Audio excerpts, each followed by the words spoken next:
Good day and welcome to the channel. In this short video, we are going to disassemble this Inwa round speaker, this portable speaker. Now, why we're going to disassemble it? Well, because I've destroyed it and I want to pull the battery out of it for recycling.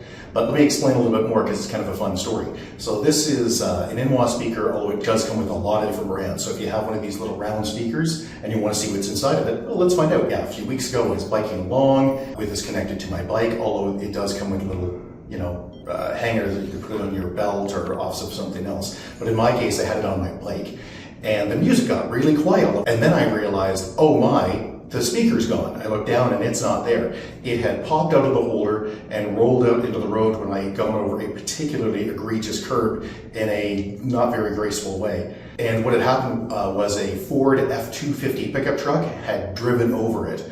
Oh my, so this thing was crushed. The grill had come off and it was pretty mangled. So I squeezed it back together and shockingly, I was able to power it back up and use this for the remainder of my, 5.5, 6 hour bike ride. I was really impressed with it.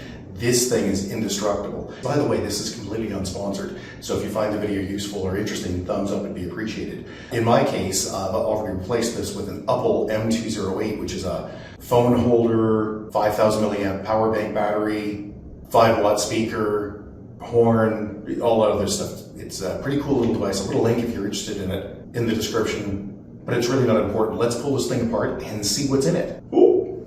So you can see some of the damage there. I, again, was able to force this back into place, changing the molding. The grill I was actually able to pop on a little better. I see it's popped off a bit now. So let's see if we can pop this off. Boy, that's tight. There we go. Yeah, so it's just held in by 6 pins, just friction fit. Okay, now I see there's screws. Let's pull these screws out.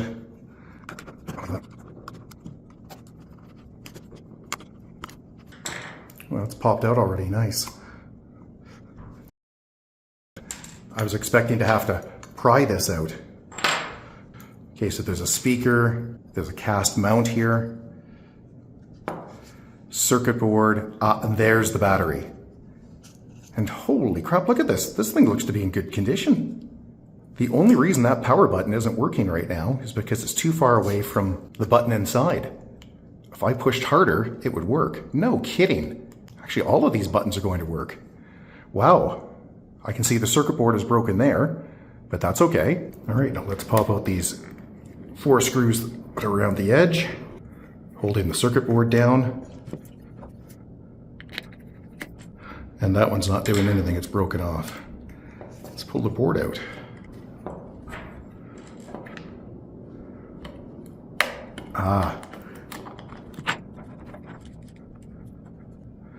So that little wire goes to the light, the little LED that's there, and there is your battery. So if you wanted to change your battery, you actually could. Okay, let's just wiggle that cable out.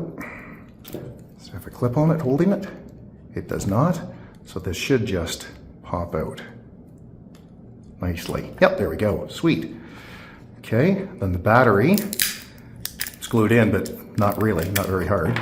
So if you want to change the battery, 3.7 volt. And here I found the exact spec, and you can see I can get a replacement on AliExpress or Amazon. And the only thing you really have to worry about is the thickness and the polarity. Sometimes they reverse the wires, but they're easy just to swap if it's screwed up. The batteries will be thicker if it's more than 1,000 milliamp. But hey, if you put 1,000 milliamp in, that's 30% more juice. It won't cause any damage. So that means you can swap the battery on this thing and upgrade it, even if you want, to keep your little portable round speaker running for years to come. That certainly wasn't my intent, but wow, you can totally do that. And if I hadn't crushed mine, I think that's what I would do. So hey, if you found this video interesting or useful, big thumbs up would be super appreciated. Subscribe's also appreciated, and if you have any questions or concerns, you can always get a hold of us directly at www.urtech, that's www.urtech.ca, or you can leave a question or a comment below, and if we don't get back to you, somebody else will, because on YouTube, everybody has an opinion. Thanks and have a great day.